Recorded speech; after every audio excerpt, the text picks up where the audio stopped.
இன்னொரு ரொம்ப முக்கியமான பாயிண்ட் கபில தீர்த்தம் பற்றி நான் சொல்லணும். அங்கே ரொம்ப ஆச்சரியமான சந்நிதி நம்மாழ்வாருடைய சந்நிதி. அப்பா வந்து த்ரூ அவுட் இந்தியா என்னை கூட்டிகிட்டு போயிருக்காரு. பல திவ்ய தேசங்கள், சைவம், வைணவம், முக்திநாத் போயிருக்கோம், பத்ரி, கேதார், எல்லாம் 2-3 ட்ரிப்பெல்லாம் அடிச்சிருக்கோம் நாங்கள். நேபாள் அந்த மாதிரி. சேவிங்ஸ் பண்ணாரோ இல்லையோ, நகை நட்டு வாங்கி கொடுத்தாரோ இல்லையோ, எல்லா பைசாவையும் அவர் வந்து இந்த எல்எஃப்சின்னு இருக்கும்ல, பேங்க்கில் இப்போ அதெல்லாம் அவங்க காசாக வாங்கி கொடுத்து அவங்களுக்கு கொடுப்பாங்க. அவங்க வீட்டில் எல்லோரும் நகை வாங்குவாங்க. அவர் அது பண்ணலை.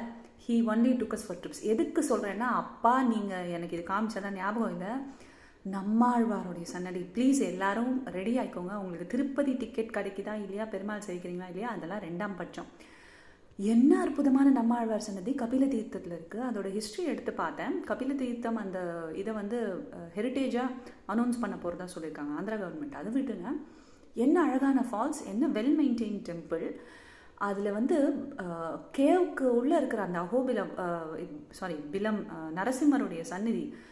அஹோபிலம் போயிட்டோமோ ஒரு பிளேஸில் அப்படிங்கிற ஒரு ஃபீலிங் கொண்டு வந்தது. அமேசிங். இவ்வளோ சிம்பிளான கோயிலை எவ்வளோ தெய்வீகம் பக்கத்துலேயே இருக்க நம்ம மிஸ் பண்ணோம்.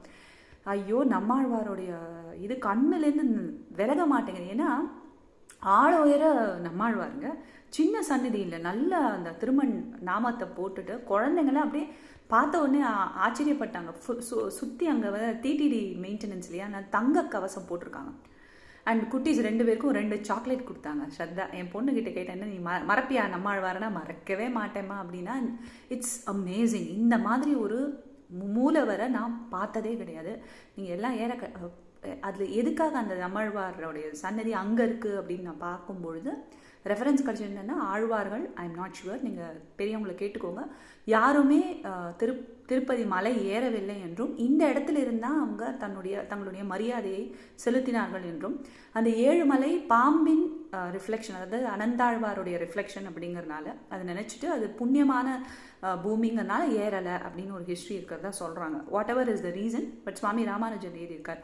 அதனால் திருப்பதி போக முடியலன்னு யாரும் வருத்தப்பட வேண்டாம். ஆழ்வார்களே சேவிக்கலை, இங்கே கபில தீர்த்தத்துலேயும் சேவிச்சிருக்காங்க. நம்ம எல்லாரும் திருப்பதி போக முடியாட்டி இந்த ஆழ்வாருடைய இடத்துல போய் ஆழ்வார்களை நினச்சி அந்த பகவானை நம்ம எப்போதும் சங்கல்பிச்சுக்கணும். என்றைக்கும் ஏமாற வேண்டாம் அப்படிங்கிறதுக்கு ஒரு பாடம். ஆஹாஹா, I can not have any other explanation. நிச்சயமாக போய் நம்ம ஆழ்வாரை சேவிக்கணும்.